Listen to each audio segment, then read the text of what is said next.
여러분 반갑습니다. 오늘도 영상으로 찾아뵙게 되었는데요. 벌써 수련회가 한 주 앞으로 다가왔습니다. 7월 31일부터 8월 1일 이틀간 아우팅이라는 주제로 진행되는 온라인 수련회 모두 잊지 않으셨죠? 비록 온라인이기는 하지만 비대면 수련회만의 매력을 느껴볼 수 있는 좋은 시간일 겁니다. 동일하게 은혜 받고 교제하는 시간 되었으면 좋겠습니다. 수련회 참석 관련 설문에 꼭 참여해 주시고 참여하는 친구들에 한해서 주중에 공과와 간식이 배달될 텐데요. 꼭 모두가 참여해 주길 기대하겠습니다. 자, 그럼 오늘도 오늘의 성경 이야기 들으러 가보실까요? 오늘 함께 보실 말씀은 마가복음 8장 11절에서 21절 말씀입니다. 제가 대신 읽어드리도록 하겠습니다. 바리새인들이 나와서 예수를 힐난하며 그를 시험하여 하늘로부터 오는 표적을 구하거늘 예수께서 마음속으로 깊이 탄식하시며 이르시되 어찌하여 이 세대가 표적을 구하느냐? 내가 진실로 너희에게 이르노니 이 세대에 표적을 주지 아니하리라 하시고 그들이 떠나 다시 배에 올라 건너편으로 가시니라. 제자들이 떡 가져오기를 잊었음에 배에 떡 한 개밖에 그들에게 없더라. 예수께서 경고하여 이르시되 삼가 바리새인들의 누룩과 헤롯의 누룩을 주의하라 하시니 제자들이 서로 수군거리기를 이는 우리에게 떡이 없음이로다 하거늘 예수께서 아시고 이르시되 너희가 어찌 떡이 없음으로 수군거리느냐? 아직도 알지 못하며 깨닫지 못하느냐? 너희 마음이 둔하냐? 너희 눈이 있어도 보지 못하며 귀가 있어도 듣지 못하느냐? 또 기억하지 못하느냐? 내가 떡 5개를 5,000명에게 떼어줄 때에 조각 몇 바구니를 거두었더냐?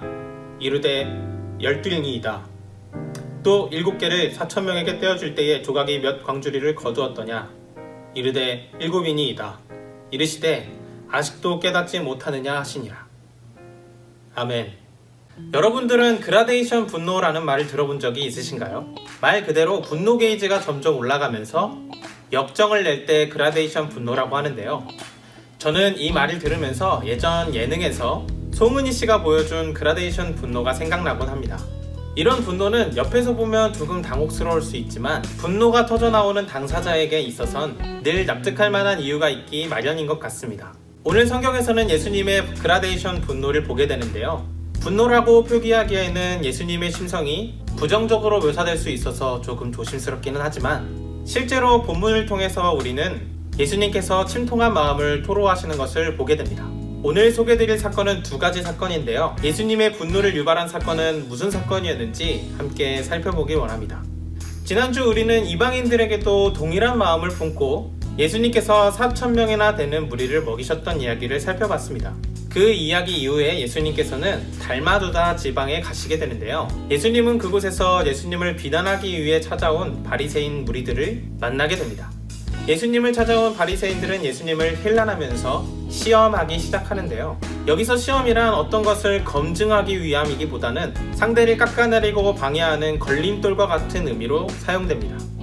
위협적으로 예수님께 다가온 바리새인들은 이제 예수님을 시험하며 표적을 보이라고 합니다. 표적의 의미는 기적의 의미와 비슷하나 조금 다른데요.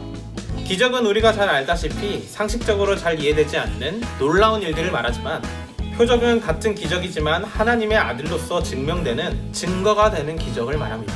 이처럼 예수님을 향해 적대적으로 나오는 바리새인들을 향해 예수님은 어찌하여 표적을 구하느냐며 탄식하시는데요.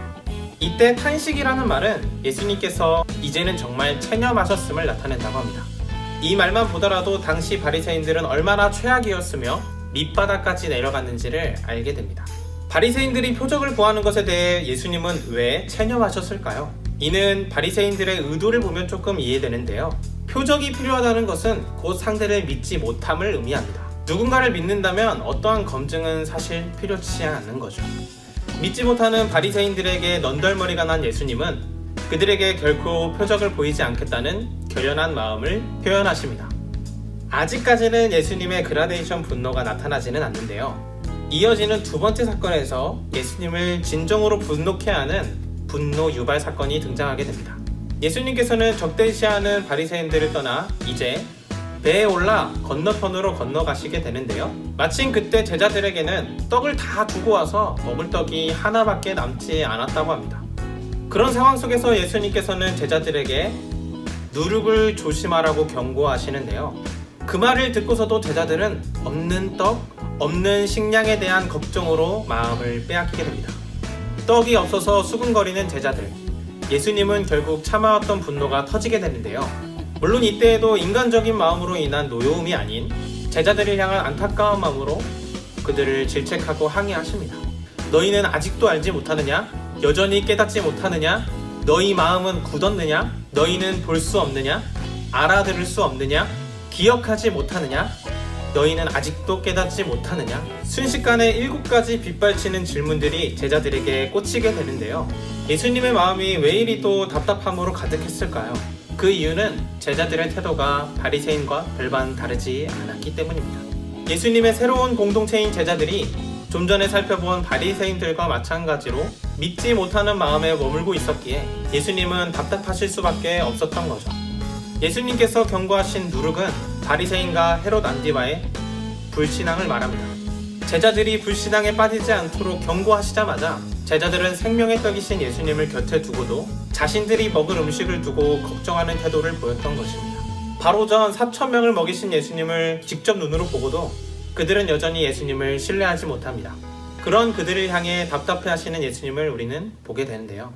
오늘 말씀을 통해 우리는 한 가지를 깨닫게 되는 것 같습니다. 생각보다 우리는 예수님을 잘 믿지 못한다는 것을요.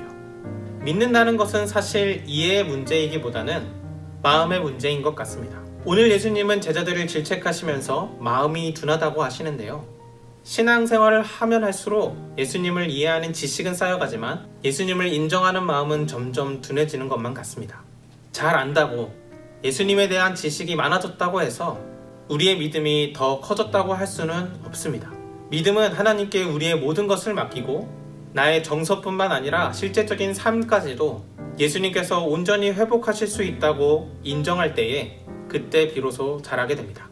여러분들은 예수님을 얼마나 신뢰하시나요?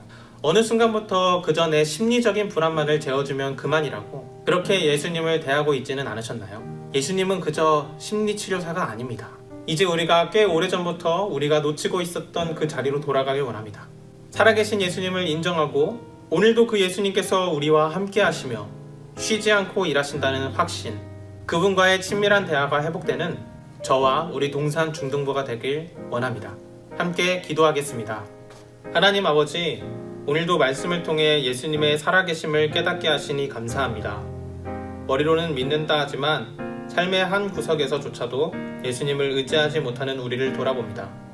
이제 다시금 예수님을 우리의 삶에서 인정하는 삶을 살기 원합니다. 주님과의 친밀한 대화가 회복되고 모든 일에 예수님께 의지하는 우리가 되도록 도와주세요. 참된 믿음의 대상이신 예수님의 이름으로 기도합니다. 아멘.